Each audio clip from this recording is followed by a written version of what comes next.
Morning, church. Morning to those of you who are on an online campus. I don't even know which one to look at. One of them, you got me.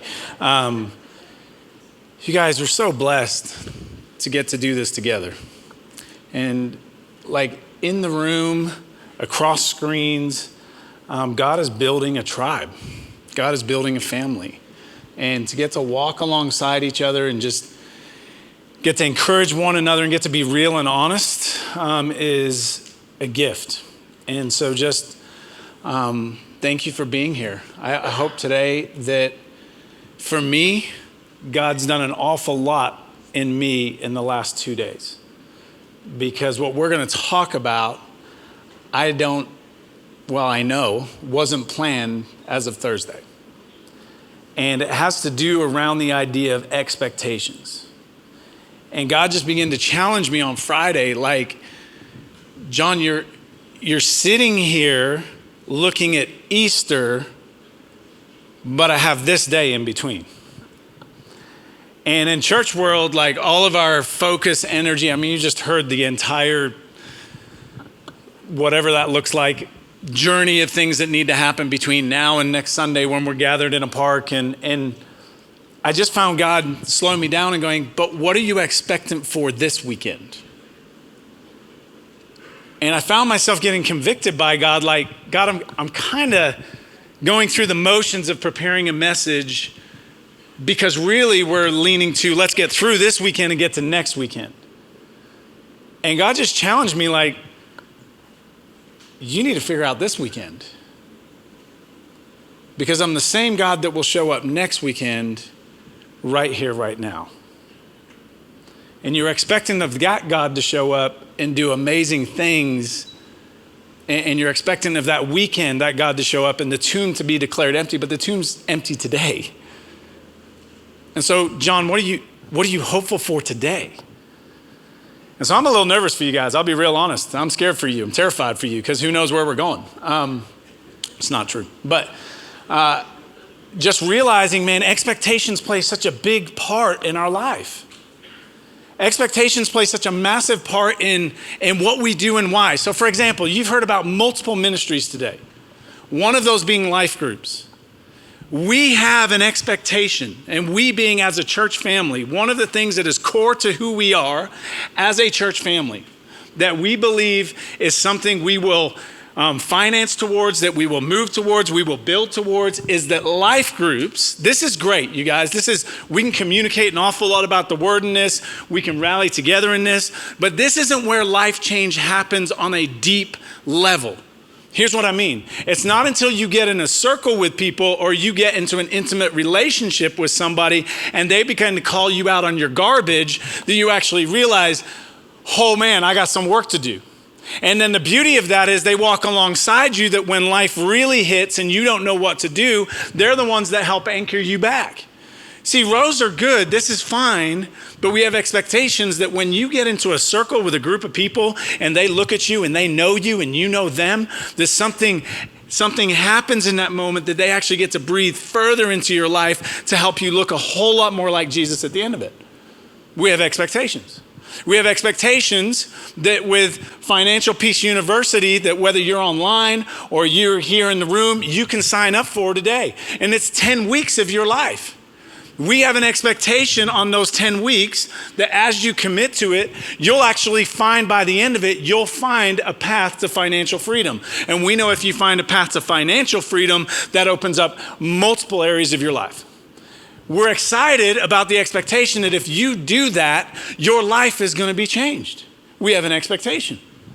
We have an expectation on multiple other things we do, especially when we gather here. The question is this. We have expectations. Do you? And for me, expectations played out in a different way. Last week, I got to go visit my daughter and her husband, which is still weird to actually say the words. Where we got to visit her husband, Noah, out in Dallas. And Dallas, wouldn't you know it, is only an hour and a half from the promised land where 2 empty cans live. And so we made the pilgrimage to the promised land. What do I mean? This right here. Magnolia Farms, the silos, people, the silos. You know what I learned about it? It's a middle-aged woman's theme park. That's what I learned. I also learned that I went into it with expectations. We made the pilgrimage, and I was under the assumption, because my daughter had been there before, that it was a 2-hour thing. You get there, in about 2 hours, you're done with it. You've seen everything you need to. We went on spring break. When I say theme park, it was like Disneyland lines for a cup of coffee.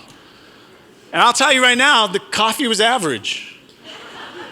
But apparently, the bakery, there's these fairies that come in and they sprinkle something into the cupcakes, and it's like magical, like they transform. The expectations of the cupcake was really high. Then here's what happened to me. I went into it going, okay, I'll drag myself around and, play the part, right, gentlemen? We play the part. Y'all, I got schooled, an expectation I didn't have. I got schooled in marketing. Oh my goodness, they're geniuses. You take black and you take white and you can do everything with it. And it always matches. I was like, that's really easy. So if you're renovating your home, black and white, there you go. Free tip of the day. But I had expectations going in, and some of those were met and some of those weren't. And there were surprises along the way. We also, last Sunday, got the privilege of going to church with my kids. And as we're approaching the church, we're walking across, you park on the other lot, we're walking across, and I see this building. And I'm like, man, I don't know. I knew nothing about the church. I hadn't researched it, talked to them about it. I just knew this is where they called home. And so I start walking towards the building, and I got all kinds of expectations and couldn't have been more shocked when I got on the inside. And it was the most modern thing I've been to in about 2 years. And I went, I didn't see that coming. I wonder. And this morning, I want to be really clear with my tone. My tone is not speaking at you, it's speaking with you, because what God has done to me in the last 2 days has gone, John, do you have any expectations for this moment? Am I expecting that God is actually going to show up and move and do a work of the soul that only He can do? John, are you expectant that God is going to reach into those places that are dried up in people? Because I know next weekend we'll be real expectant. But what about here and what about today? And what about you? Because you guys, if we're honest, as far as I know, I don't know about some of you across the screen, but in the room, best I can tell, everybody's human. And if you're human, you have a struggle. And if you deny it, you're a liar. And I don't mean that to be mean. That's just the truth. Like, can we just drop the mask, the shields, the whatever we have? Let me ask you this way. Do you expect God today to reach into that place of yours that you've been hiding for a long time? Do you expect Him today to set you free? Do you expect God to step in and help you look more like Jesus today, because He's going to reach into that dry area of your life? And here's what's interesting, right? The more you're around church and the more mature you become, the less we actually think our sin really does matter to God. Like it's subtle, right? So I don't get angry, I get frustrated. I had a moment, my kids have we have a Nintendo Switch in our house, and we're playing this racing game recently, and my kids learned this thing from my wife, right? Because I like to win. So I don't care if they're losing. I'm going to teach them how to be good losers. That's my plan. They're 10 and 7. So my wife, who has mercy on them that I don't have, she's going to teach them techniques to beat Dad. Like standing in front of Dad. Like covering his eyes. And so my kids, we're 3 races in. If I win the 4th, I win. If my 10-year-old wins, she wins. So wouldn't you know it?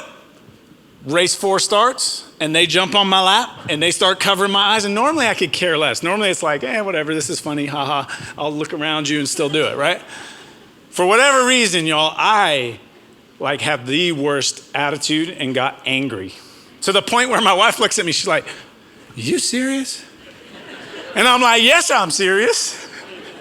And she's like, it's a game. But here's the thing, as we get older, it can be easy for me to take that and go, you know what, I don't need to repent of that. I don't need to turn away from that. I don't need to own that I'm actually not a nice individual at times. I don't need to own these areas of my life. And if we're real honest in the room, there's some real struggles. Some of you are addicted to porn. Some of you are addicted to all kinds of things that are numbing the pain of 2020. Some of you are sitting here and you've got broken relationships and you're pushing them to the side like it's okay. And unfortunately, one of those broken relationships is your marriage. And it's dried up.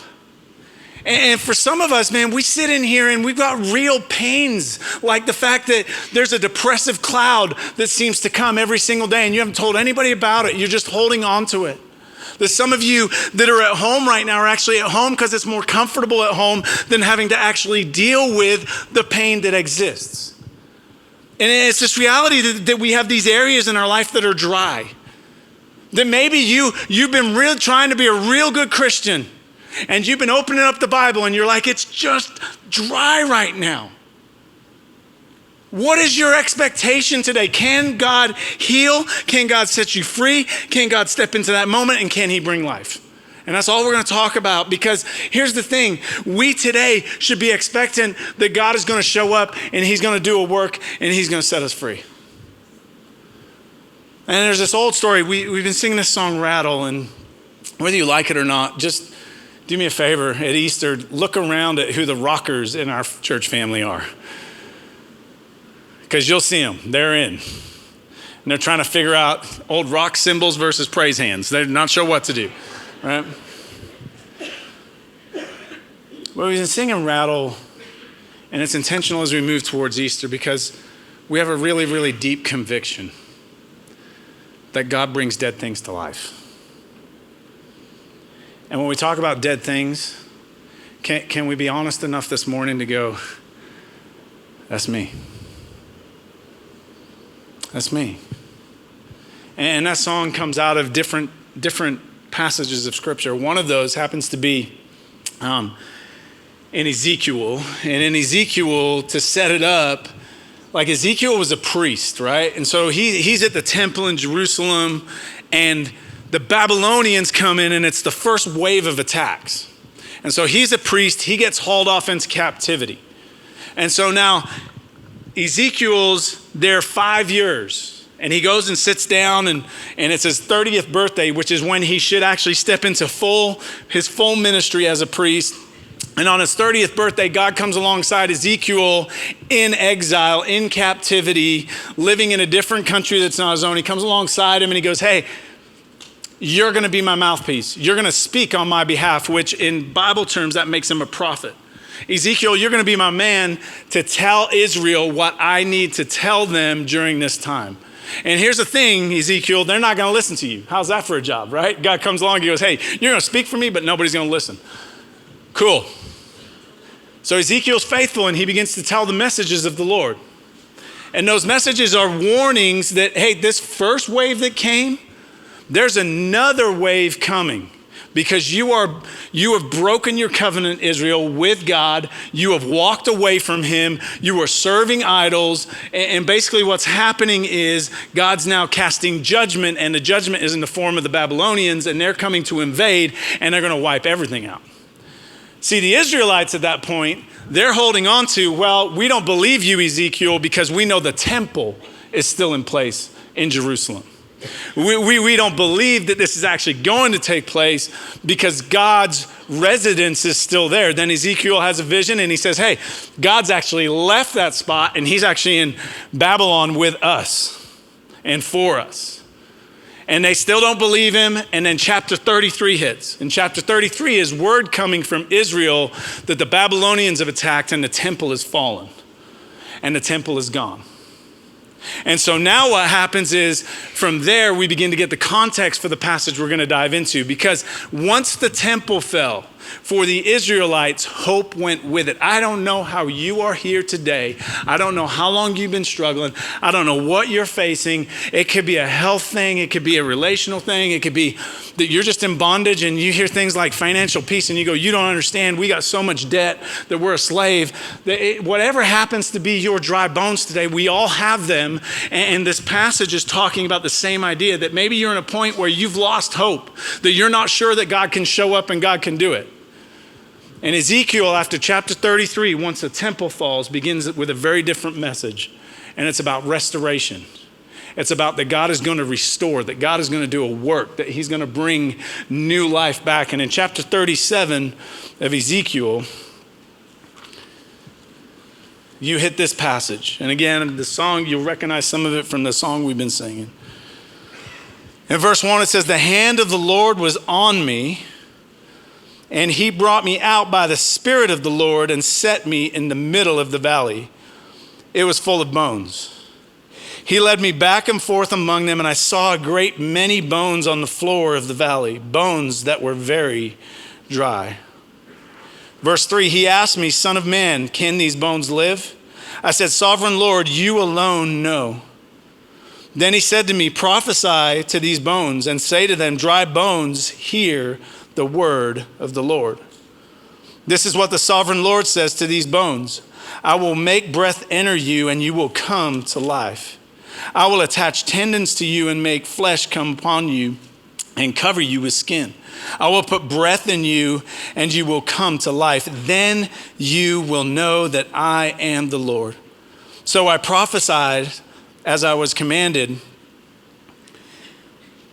And as I was prophesying, there was a noise, a rattling sound, and the bones came together, bone to bone. I looked, and tendons and flesh appeared on them, and skin covered them, but there was no breath in them.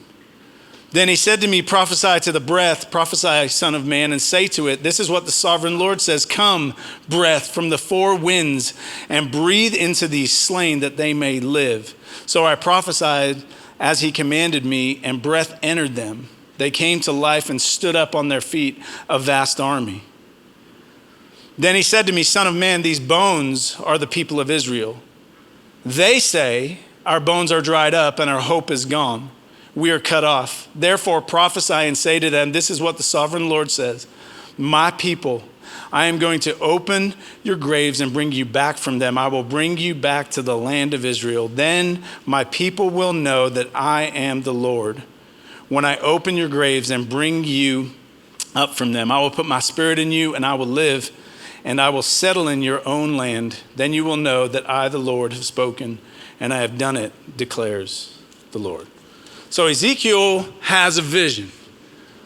So just so we're in the same context, temple's fallen, and he's speaking to a group of people that have gone, man, this is hopeless. This is hopeless. I don't know about you, but I can probably relate extremely well to 2020. But there were moments when it was like, what is happening? What worries me most about 2020 is the next 10 years, because I don't think we know the tip of the iceberg on mental health. I don't think we know the tip of the iceberg on what it'll do to relationships. I don't know the tip of the iceberg, what it's going to do to our kids. But I do know this, that it can be easy to fall into the camp of going, this is hopeless. And that's that same situation that what happens is now God begins to speak through Ezekiel. And what's fascinating is in the context of Israel, if you were around bones, you became defiled, meaning you became unclean and unable to enter into worship. And so bones were a symbol of the dead, and so they did everything they could to bury bones. But what you find here is there's a valley, and the valley is full of bones. And what's fascinating is in verse 1 there, it says, the hand of the Lord was on me in the Spirit and brought me out by the Spirit.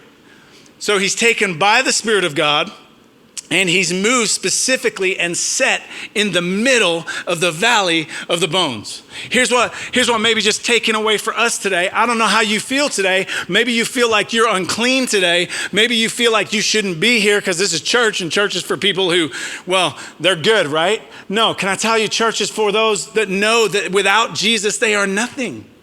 Church is a place where we know we got our stuff. That's why we need a Savior.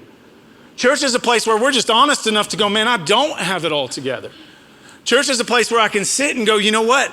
I am struggling, and if not by the grace of God, I'm in trouble. That's what church is. Church is a place where we show up and we go, man, is this a hospital? Because I'm in need of help. And what we can take from this is the Spirit of God goes into the very place that the Israelites assumed was unclean. In the prophecy, he goes into the midst of the decay. Where is God found? In the midst of your dry bones today. He's in the middle of it. He's not scared of it. He's not running. In fact, it's in the midst of him being in the middle of it that the miracle actually transpires in the vision. And so very real people, you got the Israelites who are without hope. And this is spoken over them that God is going to restore. He's going to bring life.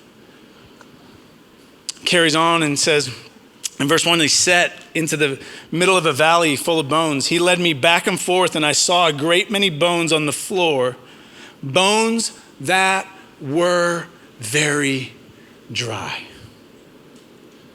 Why is that significant? If you're a Bible person, you circle stuff or you're highlighting on your phone, like get that word, and here's why.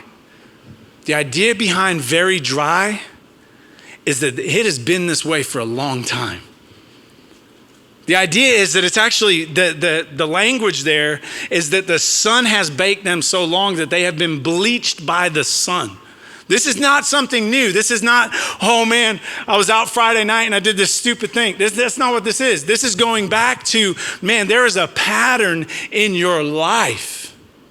There is a pattern of this, and the Lord wants to set you free from this. Why? Because it's a moment of death in your life. It's going back and saying, hey, is there anything in me that when I look at this is one of those dry bones that's been there a long time, and I just haven't let the Lord deal with it. He steps into that and he goes, hey, we're in a valley where these are sun bleached. They're decaying. They've been here a long time. I don't know what you've been struggling with. I don't know what you face. I don't know what you walk not only in this room, but you walk through life with. I don't know if those of you sitting at home, what you've been carrying and no one knows. But the Spirit of the Lord is in the midst of the very dry bones. He asked me, Son of man, verse 3, he asked me, Son of man, can these bones live? Here's the question of the day. You ready? Here's the question of the day. Can God, that thing that's yours, that thing that you're sitting with right now, can God set you free and bring life to that today? See, it's a question only you can answer.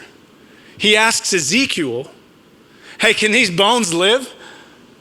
The same question applies to us. If we're going to come in with an expectation, then the expectation today has to be what? That God can actually do the miraculous.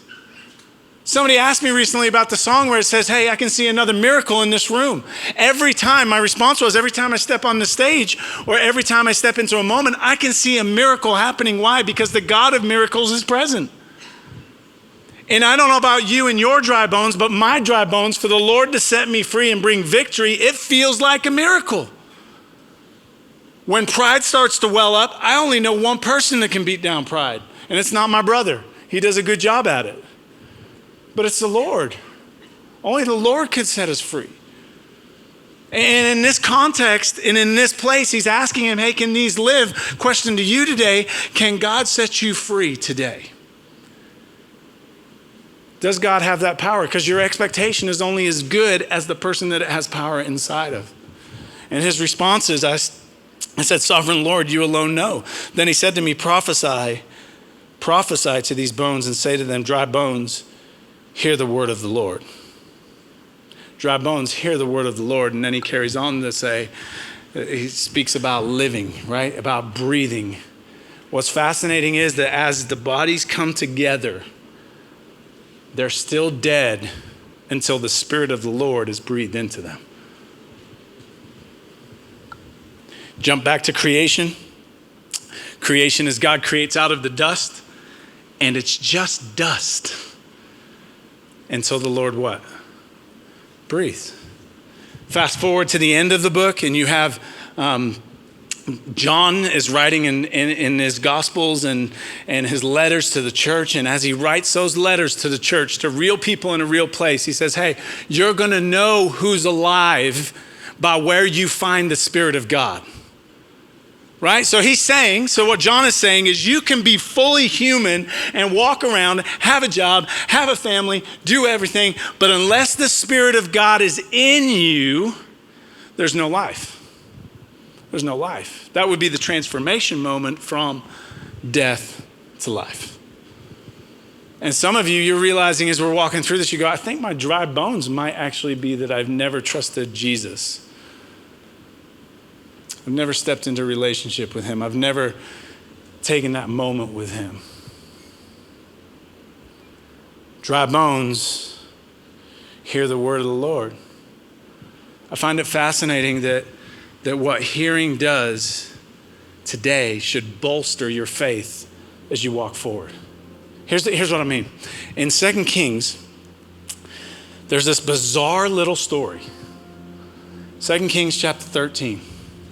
And in 2 Kings 13 and verse 20, it says this: Elisha died and was buried. So Elisha's a prophet. So Elisha dies and he's buried.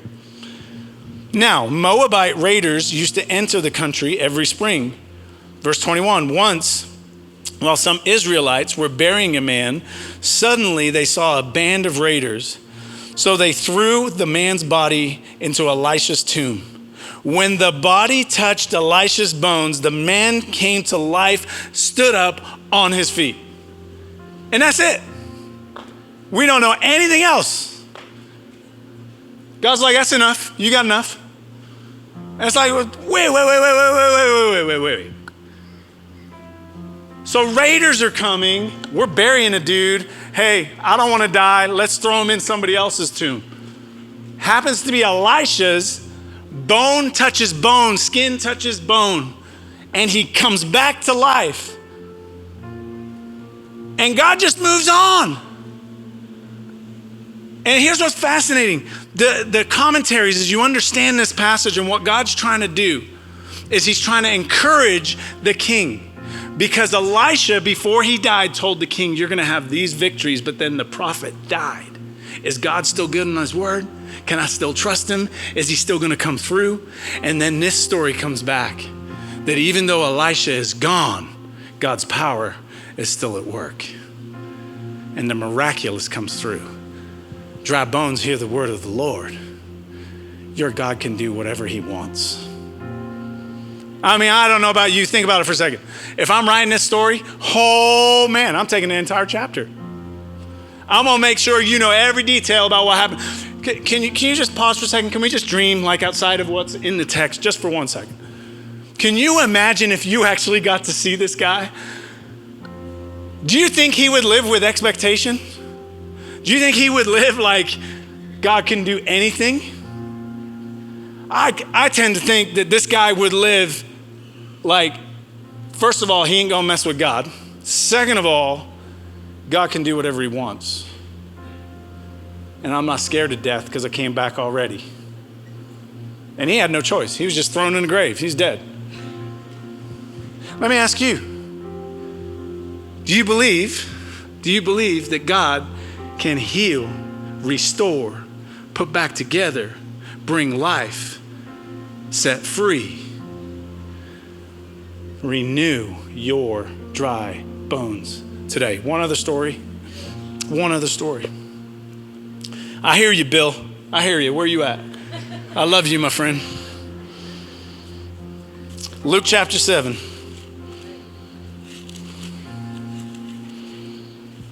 Luke chapter 7 and verse 11. Soon afterward, Jesus went to a town called Nain, and his disciples and a large crowd went with them. He approached the town gate. A dead person was being carried out, the only son of his mother, and she was a widow. And a large crowd from the town was with her. Okay, just so we're in the same context. That large crowd that's going with them, that large crowd is there because they are in mourning. They do not believe that anything's good's going to happen. They believe that this is the end. They're without hope. They're lost. They don't believe there's anything else. They just got to mourn and put this person in a grave now. Verse 13, when Jesus saw her, his heart went out to her. Can we just pause for 1 second? Whether you're here, whether you're across the screen, wherever you happen to be at this moment. Everybody check in for 1 minute. God sees you today. In this second, in this minute, in this moment, God sees you today. He sees your dry bones. He sees your struggle. He hasn't lost you. You may think it's hopeless. He sees you, and his heart is for you. And watch what happens when God's heart is for humans. When the Lord saw her, his heart went out to her, and he said, "Don't cry." Then he went up and touched the bier they were carrying him on, and the bearers stood still. He said, "Young man, I say to you, get up." The dead man sat up and began to talk, and Jesus gave him back to his mother. They were all filled with awe and praised God.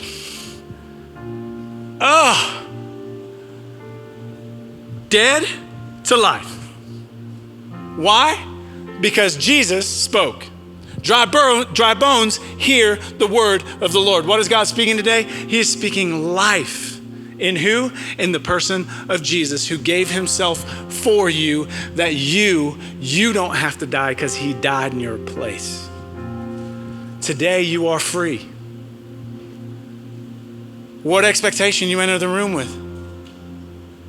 Did you expect to come in today and be changed? Did you expect today to come in and actually sit here and go, man, I need to give this. God, I need you to breathe into this because this is dead and it needs life.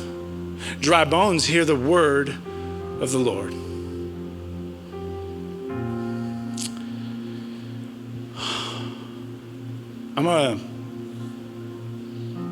I just feel compelled. I felt compelled since Friday, when God started to challenge my expectation. When he started to go, John, what do you expect this weekend? And then he started to challenge because I threw out, the quick answer. You know what that is, right? Well, Lord, you're going to show up and you're going to change people's lives. And he goes, do you really expect that? And he began to challenge me with the concept that too often we rush from this moment, and the Lord's actually up to something in this moment. And he began to challenge me with sometimes, not always, but sometimes, there is a really healthy step in our faith with Jesus. When in a message like this and in a moment like this, we sit and we go, man, I got these dry bones and I need healing. Man, I got this brokenness and I need you to show up. I got this sin and I need you to forgive it. I'm in this space. And there's something that happens when we physically respond to what God is doing. And so I'm going to ask you to do something uncomfortable. I'm going to ask you, I'm not going to embarrass you in any way, shape, or form. I just want to pray for you today. Because I believe he's doing a work. He's doing a work. He's moving miracles today. And so I'm going to ask you on the count of 3 to raise your hand. If you are sitting here today and you go, I got some dry bones that I need Jesus to bring life to. And on the count of 3, I'm just going to ask you to raise your hand. And you're just going to declare, today, I got dry bones. Jesus, I need you to bring life. On the count of 3, 1, 2, 3, raise your hand. All over the room. Thank you. So God, we come today.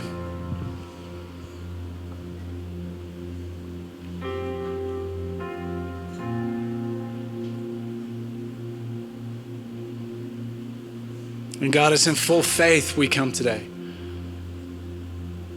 In full expectation that your Spirit wants to breathe life into areas that maybe we've held, maybe they've held us. God, for those in the room that have never put their trust in you but have had the courage to raise a hand today, God, I pray that their surrender